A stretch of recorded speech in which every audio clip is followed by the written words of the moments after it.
Pernah ngitung nggak berapa perlombaan Quran yang diikuti sampai sekarang berapa puluh Ustaz? Ada sekitar 40-an. 40, Masya Allah di usia 22 tahun udah mengikuti sekitar 40 perlombaan dan hampir semuanya juara.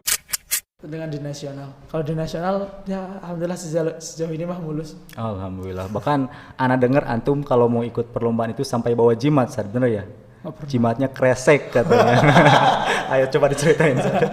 Itu antum bawa jimat buat apa, Ustaz? Hati-hati, Ustaz. Ya, sengaja bawa kresek.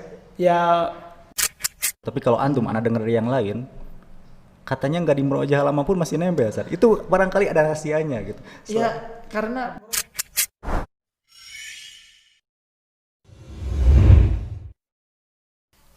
أعوذ بالله من الشيطان الرجيم بسم الله الرحمن الرحيم الحمد لله الذي أنزل على عبده الكتاب ولم يجعل له عوجا قيما لينذر بأسا شديدا من لدنه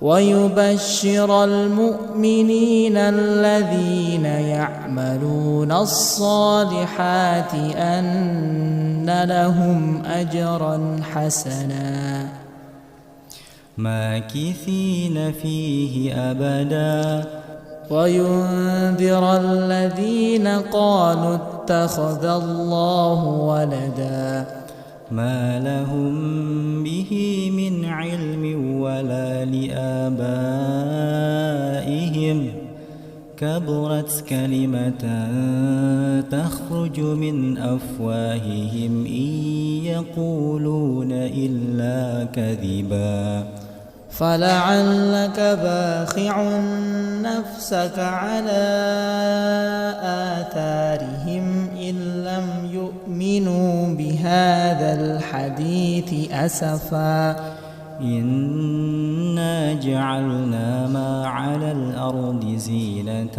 لها لنبلوهم أيهم أحسن عملا وإنا لجاعلون ما عليها صعيدا جرزا أم حسبت أن أصحاب الكهف والرقيم كانوا من آياتنا عجبا إذ أوى الفتية إلى الكهف فقالوا ربنا آتنا من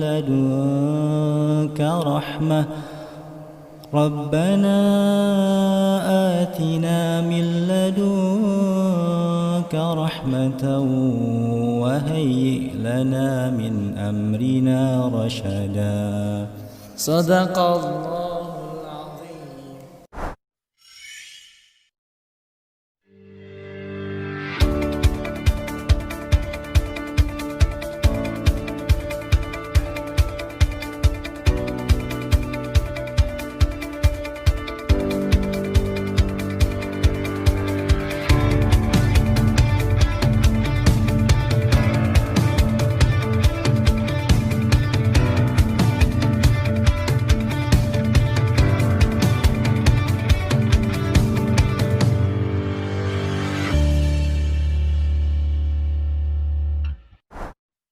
Bismillahirrahmanirrahim.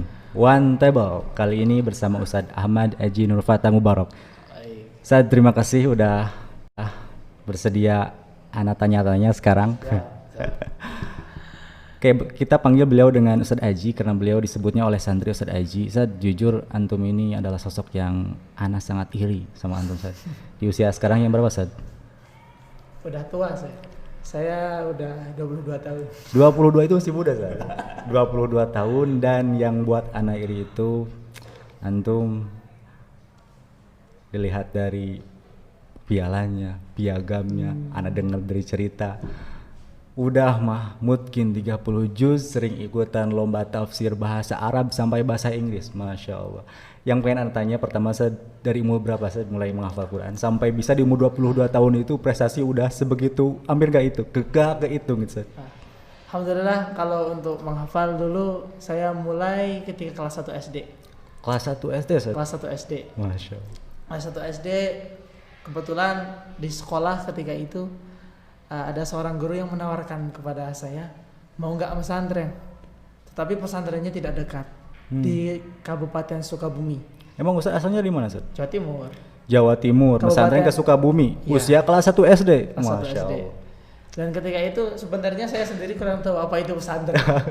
Kan tapi hanya saja katanya di sana enak gini. Kita bisa main. Diiming-imingi gitu. Diiming-iming seperti itu. Akhirnya ada kemauan untuk pesantren. Iya. Dan disitulah saya mulai menghafal Al-Quran di pesantren di sebuah tempat di Sukabumi namanya Al-Khairiyah kelas 1 SD. Sukabumi, Masya Allah. Ketika itu mau naik kelas 2. Jadi kelas 1 ke sana dan di sana langsung ujian ceritanya. Langsung ujian. Langsung Pertama ujian. masuk langsung ujian. Ujian Ya, apa Ustaz? ujian kenaikan kelas. Oh, Jadi gitu. kita masuknya bukan di awal semester tapi hampir di akhir semester. Karena ketika itu patokannya bukan awal akhir semester, akan tapi setelah Ramadan gitu. Oh, gitu. Setelah Iya, Ramadan, iya. tesnya Syawal dan setelah tes langsung berangkat. Di sana hampir setengah tahun lah. Itu kelas 1 dan kemudian langsung naik. Kelas 2. Tidak, langsung ke kelas 3. Oh, akselerasi gitu. Sebenarnya dibilang akselerasi juga enggak, akan tapi kebetulan ketika ujian nilainya rata-rata perfect. Sama aja Ustaz.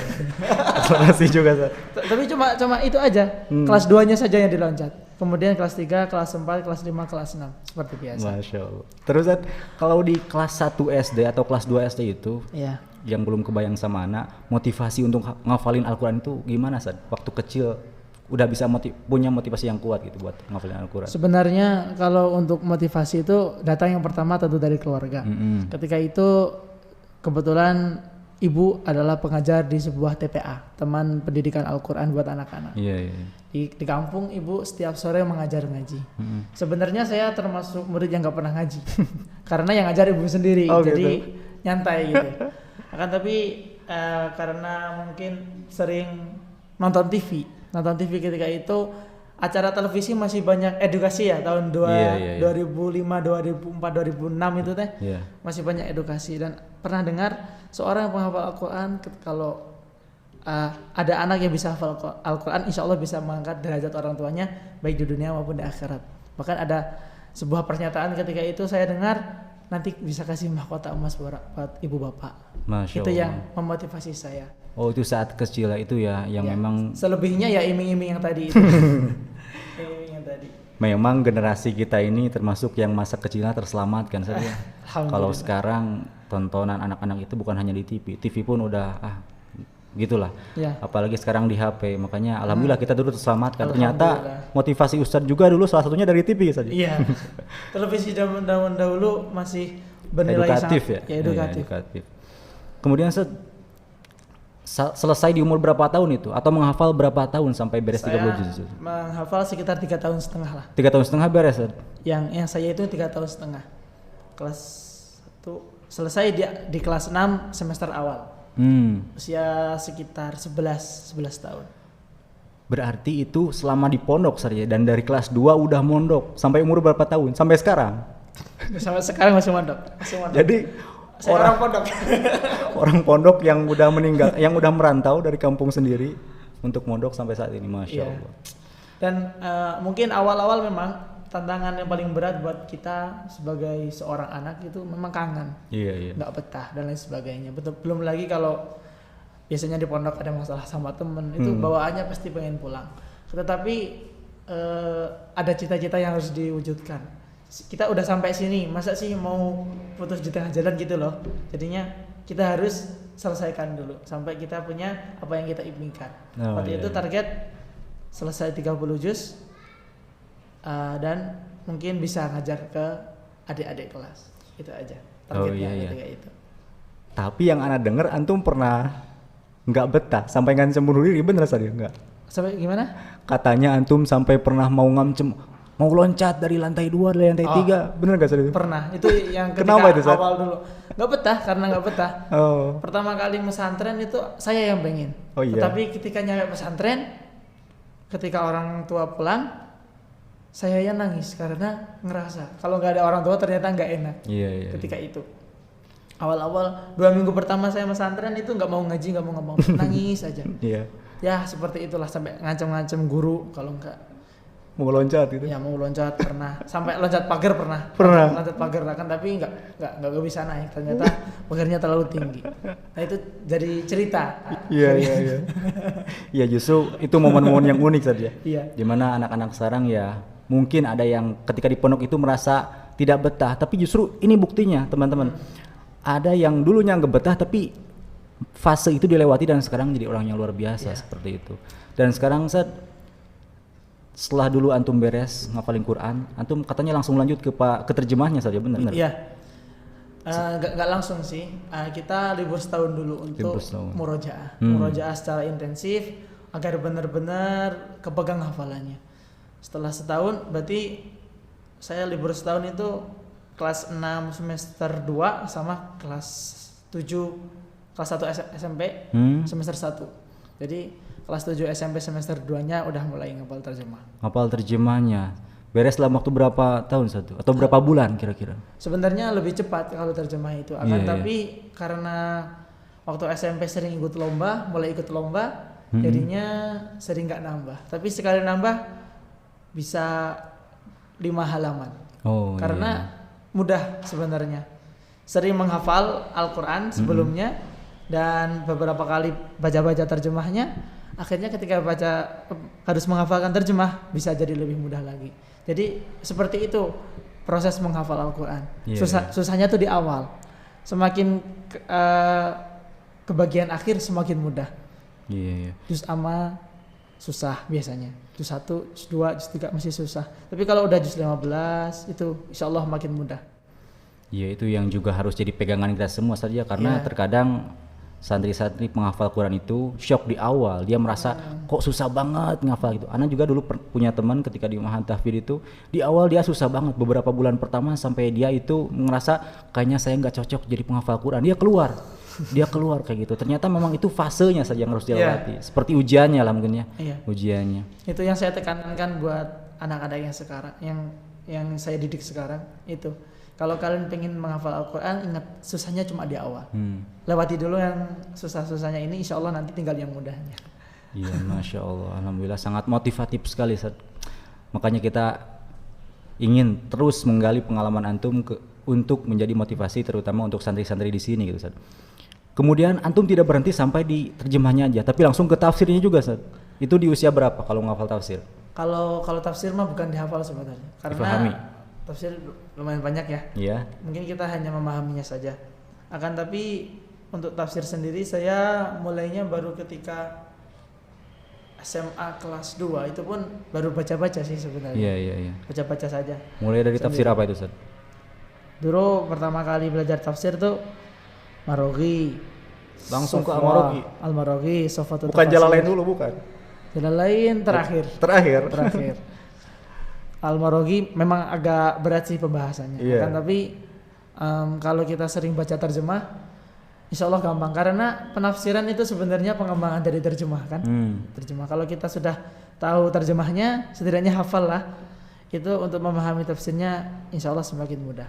Masya Allah, jadi sejak SMA saja antum menghafalin tafsir atau memahami tafsir, karena Quran sama terjemahnya udah beres duluan gitu. Masya Allah. Tapi kalau SMA kita di sana lebih itu ditekankan kepada pembimbingan terhadap anak-anak atau adik kelas yang baru menghafal. Oh gitu. Jadi saya SMA kelas 1 sampai kelas 3 ini membimbing hafalan anak-anak. Dan alhamdulillah selama 3 tahun itu 2 anak yang khatamu Ustaz. 30 juz selesai. Yang antum jadi musyrifnya gitu saja. Iya. Alhamdulillah.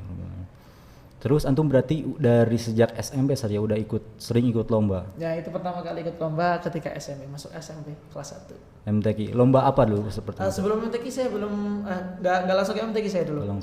pertama kali ikut Olimpiade Sains Sains. N. Oh, jadi bukan di tahfidz tapi di sains. Oh, kenapa bisa sampai sains? Karena suka saja Dulu sama suka. sains. Oh, jadi gitu Suka ya. sama sains, kemudian ada peluang dari sekolah, silahkan ikut. Nah, ternyata alhamdulillah ikut di kecamatan dapat, di kabupaten dapat, di provinsi masuk 3 besar. Masya Allah, alhamdulillahirabbil alamin. MTQ itu baru tahun 2013 ketika itu. 13 ya. Ketika saya sudah kelas 2 SMP. Kelas 2. Kelas 2 SMP. Sampai sekarang udah nggak kehitung kali saja. Pernah ngitung nggak berapa perlombaan Quran yang diikuti sampai sekarang berapa puluh Ustaz? Ada sekitar 40-an. 40, Masya Allah, di usia 22 tahun udah mengikuti sekitar 40 perlombaan dan hampir semuanya juara. Hampir, memang semuanya saja. Ada beberapa yang tidak juara. Oh gitu. Pernah gagal juga saya. Beberapa kali gagal. Kalau nasionalnya mungkin yang sukses 4. Ini satunya lagi gagal. Yang nasionalnya ikut 5 kali, 4 kali dapat, sekali kalah. Kalau provinsi kabupaten ya. Kalau kabupaten mah sering-sering dapat, tapi kalau provinsi ini yang sering gagal di saya. Karena saingannya udah mulai berat-berat saja. Iya, sebenarnya di nasional sama di provinsi itu beratan di provinsi loh. Oh gitu? Buat saya pribadi. Oh. Karena persaingannya luar biasa di provinsi, berbeda Gitu. tekanannya dengan di nasional. Kalau di nasional ya alhamdulillah sejauh ini mah mulus. Alhamdulillah. Bahkan ana dengar antum kalau mau ikut perlombaan itu sampai bawa jimat, Ustaz, bener ya? Jimatnya kresek katanya. Ayo coba diceritain, Ustaz. Itu antum bawa jimat buat apa, Ustaz? Hati-hati, Ustaz. Ya, sengaja bawa kresek. Ya bisi pulang dari lomba teh bawa oleh-oleh. Oh gitu, Masya Allah. Jadi biar ana perjelas, ana syarahan ya. Ya, jadi kita tuh memang tidak boleh terlalu overconfident, nggak boleh terlalu percaya diri, tapi nggak boleh pula kita pesimis. Iya, iya. Cukup percaya diri dan tawakal sama Allah. Jadi sebelum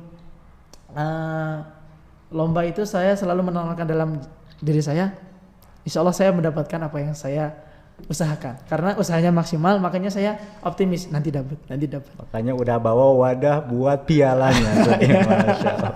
Ana juga pernah lihat waktu itu antum beres sholat asar, mau kemana kata Ana? Bawa tas, bahkan pakai sandal jepit, bener kan? Pakai sandal jepit, bawa kresek, mau kemana itu? 2 hari atau 3 hari kemudian pulang udah nyimpen piala lagi ke tempat piala. Masya Allah, ini kata Ana, ini orang kayak apa ini dari kecilnya? Ternyata seperti itu, teman-teman. Dari sejak kecil sudah mulai menghafal Quran dan itu jadi motivasi juga contoh buat kita semua. Di antara semua lomba itu, Ustaz, apa atau perlombaan mana saja yang buat antum paling berkesan, Ustaz? Dan kenapa? Fahmil Quran namanya. Fahmil Quran di mana, Ustaz? Fahmil Quran itu semacam cerdas cermat pemahaman tentang Al-Quran. Tingkat provinsi atau yang nasional pasti. Iya. Yang nasional. Karena dari perlombaan ini, Fahmil Quran ini yang nasional ya sangat berkesan. Kita bisa kemana-mana gitu. Jadi kita bisa tahu kultur orang lain. Terus kita bisa punya pengalaman, punya prestasi dan alhamdulillah dari situ juga saya punya kesempatan untuk mengunjungi Baitullah. Masya Allah, alhamdulillah. Berarti umroh ya udah pernah. Ya, tinggal haji ya, bentar lagi insya Allah. Insya Allah. Sekarang tapi belum menikah saja. Belum. Alhamdulillah. Teman-teman yang akhwat, alhamdulillah beliau ternyata masih buka lowongan buat teman merojaah saja. Insya Allah nanti bentar lagi insya Allah. Oh bentar lagi, aduh ternyata lowongannya sudah. Doanya saja. Kita doakan semoga semuanya lancar sampai ke surga lah, bukan sampai hari H. Kalau sampai hari H bagaimana nanti ke depan? Jadi doanya sampai ke jannah insya Allah. Kemudian saat yang pastinya ingin Ana tanyakan itu yang akan sangat penting untuk kita semua, rahasia untuk menguatkan hafalan bagi antum itu saat apa saja? Kalau untuk rahasia menguatkan hafalan sebenarnya mah semua orang juga sudah tahu. Tinggal mereka mau istiqomah apa enggak gitu. Dalam murojaah. Ya, hanya saja hanya murojaah saja. Rajin murojaah dan jangan pernah merasa diri kita itu udah lancar. Meskipun kita ketika sekolahan memang lancar. Iya. Tapi jangan pernah merasa hafalan kita itu udah bagus gitu. Iya. Karena pada hakikatnya yang kita pahami, yang kita pelajari dan yang ditanamkan oleh guru-guru kita kepada kita itu bahwasanya murojaah itu bagi seorang penghafal Quran itu suatu hal yang wajib. Berbeda dengan menambah hafalan. Iya. Kalau menambah hafalan itu adalah sunnah buat kita. Jadi apa gunanya hafalan banyak tapi lupa-lupa gitu. Kalau di pesantren saya lah ya. Maka kita memahami bahwasanya menjaga hafalan adalah suatu hal yang wajib dan menambah hafalan adalah suatu hal yang sunnah. Tapi dua-duanya juga penting karena yang sunnah pun juga baik gitu. Maka bagaimana caranya kita bisa dapat dua-duanya? Iya. Selain murojaah, karena ana dengar antum ini berbeda dari yang lain. Kalau yang lain ya seperti biasa lah, tidak di murojaah lama, memang luntur-luntur. Tapi kalau antum ana dengar dari yang lain, katanya nggak di murojaah lama pun masih nempel. Itu barangkali ada rahasianya gitu. Iya, karena murojaahnya istiqomah. Dulu pernah murojaah gitu. istiqomah. Jadi sebenarnya untuk memiliki hafal yang kuat itu pun manajemen murojaah dan menambahnya itu juga harus imbang. Jadi jangan kita pengen hafal Al-Quran banyak, akan tapi murojaahnya sedikit. Memang murojaah tapi nggak banyak. Iya. Lebih banyak di mungkin menghafal.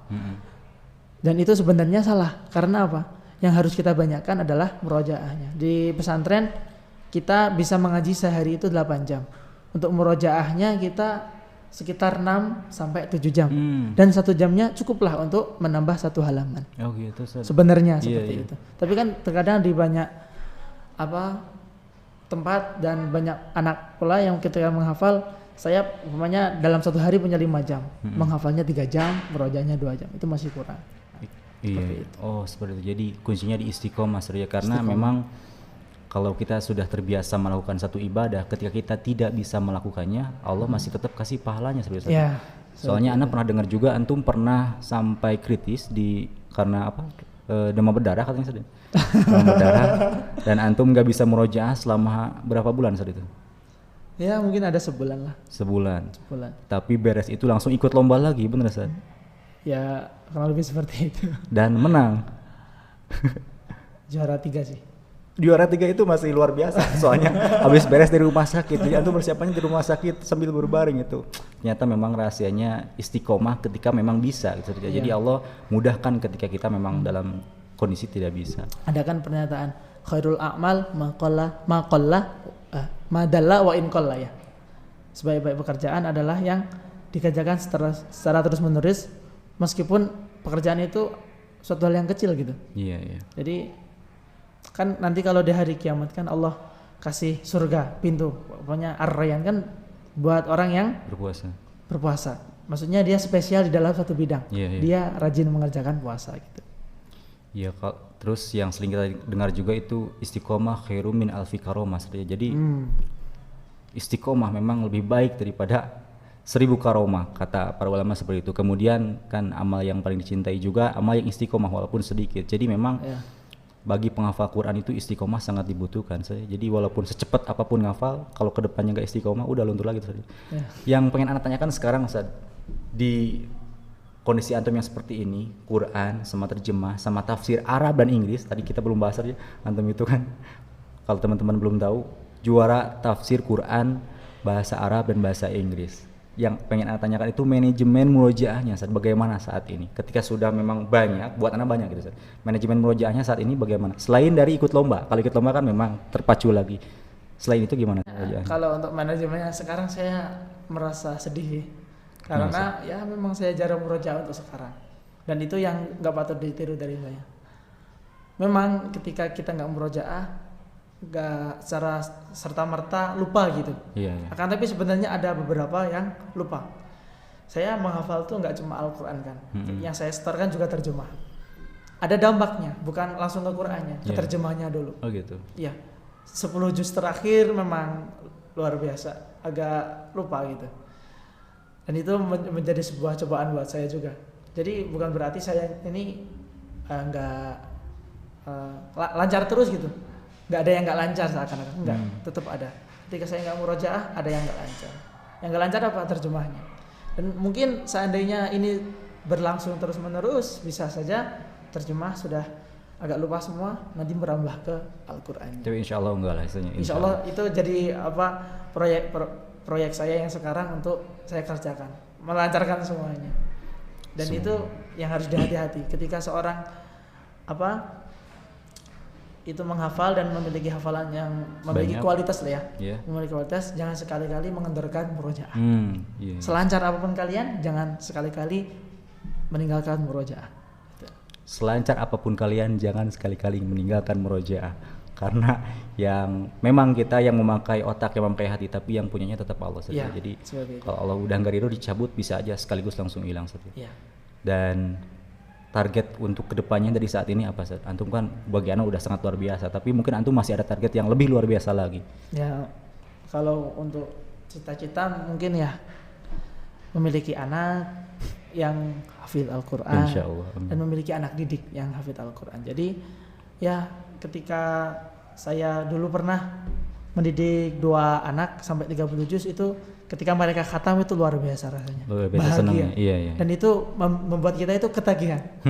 Insya Allah untuk kedepannya ya semoga bisa diberi kesempatan oleh Allah untuk membimbing ya anak-anak muslim agar bisa menyelesaikan hafalan. Amin ya rabbal alamin. Semoga cita-cita itu insya Allah Allah kabulkan saja. Amin, amin. Dan yang terakhir Ustaz, ana pengen minta nasihat dari antum untuk kami semua, terutama para santri selaku penghafal Quran Ustaz. Pesannya, motivasinya dari antum untuk kita semua. Motivasi untuk menghafal ya. Iya, Oke. sebagai penghafal Quran. Motivasi untuk menghafal Al-Quran, terkadang kita ketika mau menghafal aja itu udah luar biasa. Akan tapi motivasi itu bisa semakin melempem kayak kerupuk. Nah, dan hal itu biasanya menjadikan kita itu melempem di tengah-tengah gitu. Iya, Jadi ketika awalnya kita semangat, di tengah-tengah kita udah nggak semangat. Iya, iya. Karena motivasi kita tidak dijaga. Dan ketika kita di awal sudah memiliki motivasi untuk menghafal Al-Quran, apapun itu motivasinya, selama motivasi itu bagus, kita ingin menghafal Al-Quran agar bisa memuliakan orang tua nanti di akhirat, atau kita pengen bisa menjaga kalam-kalam Allah, atau kita bisa pengen umpamanya nanti kalau di hari akhir saya pengen setoran hafalan saya sama Nabi Muhammad ya, sebagai pembawa risalah Al-Quran ini. Nggak apa-apa, apapun motivasinya lakukan dan jaga jangan sampai motivasi itu luntur. Iya, iya. Karena yang namanya penghafal Al-Quran godaannya pasti gak seringan orang-orang yang bekerja bangunan, bekerja di sawah.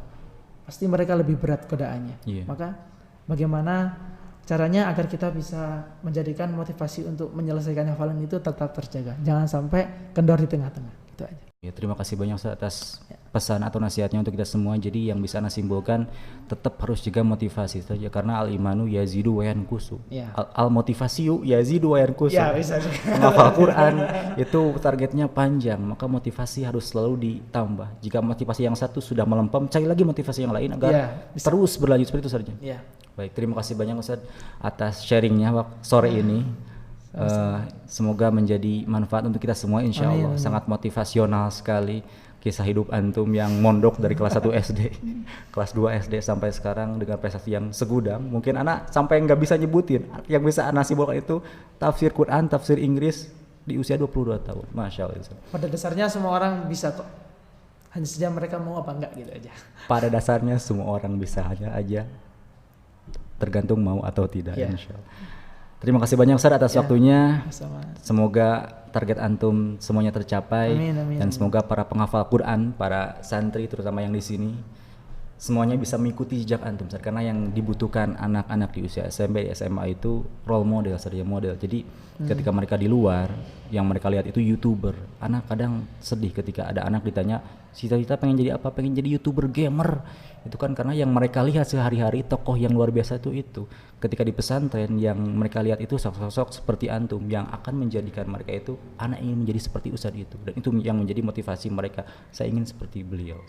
Dan insya Allah semoga antum menjadi uswatun hasanah bagi kami semua, bagi santri di sini, dan kedepannya semua cita-cita antum tercapai. Amin. Terima kasih teman-teman untuk waktunya. Insya Allah kita ketemu lagi di One Table berikutnya bersama ana Arisa Prudin. Assalamualaikum warahmatullahi wabarakatuh.